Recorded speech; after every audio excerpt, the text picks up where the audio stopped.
മാസപ്പടി കേസിൽ SFIO നടപടികൾക്ക് സ്റ്റേയില്ല. കേസ് പഴയ ബെഞ്ചിലേക്ക് മാറ്റി ഡൽഹി ഹൈക്കോടതി.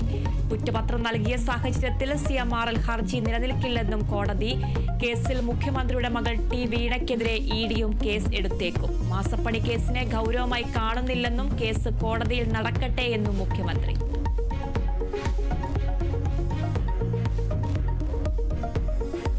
പുതിയ മദ്യനയത്തിന് മന്ത്രിസഭയുടെ അംഗീകാരം. ടൂറിസ്റ്റ് ആവശ്യങ്ങൾക്കായി 3 സ്റ്റാറിന് മുകളിലുള്ള ഹോട്ടലുകളിൽ 1-ാം തീയതിയും മദ്യം വിളമ്പാം. പഞ്ചനക്ഷത്ര സൗകര്യങ്ങളുള്ള യാനങ്ങൾക്ക് ബാർ ലൈസൻസ് നൽകും. കള്ള് ഷാപ്പുകളുടെ ദൂരപരിധി 400 മീറ്ററായി തുടരും.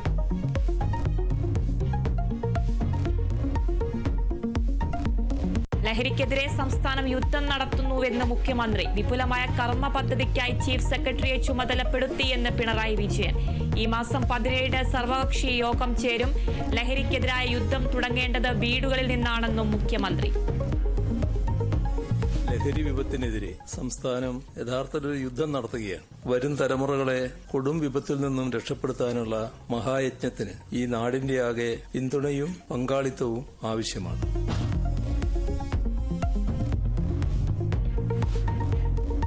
കേന്ദ്രാവിഷ്കൃത വിദ്യാഭ്യാസ പദ്ധതിയായ PM ശ്രീ അംഗീകരിക്കുന്നതിൽ തീരുമാനമെടുത്തില്ല. വിശദമായ ചർച്ച വേണമെന്ന് മന്ത്രിസഭ. എതിർപ്പിന് കാരണം CPIയുടെ വിമുഖത. പദ്ധതിക്കൊപ്പം കേന്ദ്ര നയങ്ങൾ കൂടി അംഗീകരിക്കേണ്ടി വരുമോ എന്നതിൽ ആശങ്കയുണ്ടെന്ന് മന്ത്രി V ശിവൻകുട്ടി.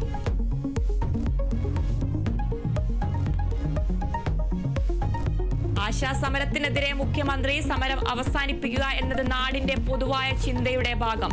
സമരം നടത്തുന്നവർക്കും ആ ചിന്ത വേണ്ടേ എന്ന് പിണറായി വിജയൻ. സർക്കാരിന് നടപ്പാക്കാൻ പറ്റുന്നത് പലതും നടപ്പാക്കിയെന്നും പ്രതികരണം.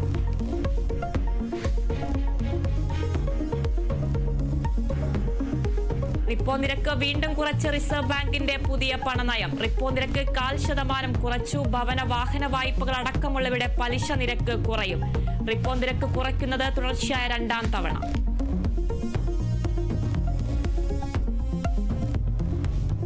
വഖഫ് നിയമം മതസ്വാതന്ത്ര്യത്തിനും ഭരണഘടനയ്ക്കും എതിരെന്ന് കോൺഗ്രസ് നേതാവ് രാഹുൽ ഗാന്ധി. എല്ലാ വിഭാഗങ്ങളെയും അവർ തേടി വരുമെന്നും മുന്നറിയിപ്പ്.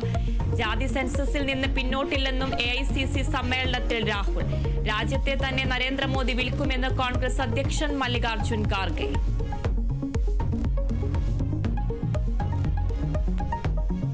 കരുവന്നൂർ സഹകരണ ബാങ്കിൽ CPIMന് അക്കൗണ്ട് ഉണ്ടെന്ന് ആവർത്തിച്ച് ED. ബാങ്കിൽ CPIM തൃശൂർ ജില്ലാ കമ്മിറ്റിക്ക് അക്കൗണ്ടില്ലെന്ന K രാധാകൃഷ്ണൻ MPയുടെ വാദം തള്ളി. പാർട്ടി അക്കൗണ്ടിലൂടെ ക്രമക്കേടുകൾ നടന്നെന്നും ED.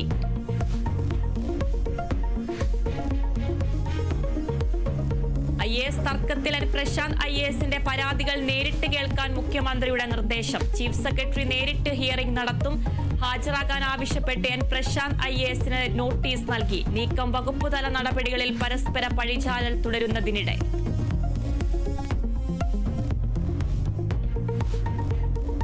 അമേരിക്ക പ്രഖ്യാപിച്ച തിരിച്ചടി തീരുവ പ്രാബല്യത്തിൽ. തീരുവ ഇന്ത്യ ഉൾപ്പെടെ 86 രാജ്യങ്ങൾക്ക്. തിരിച്ചടിച്ച് ചൈന. US 84% തീരുവ ചുമത്തി.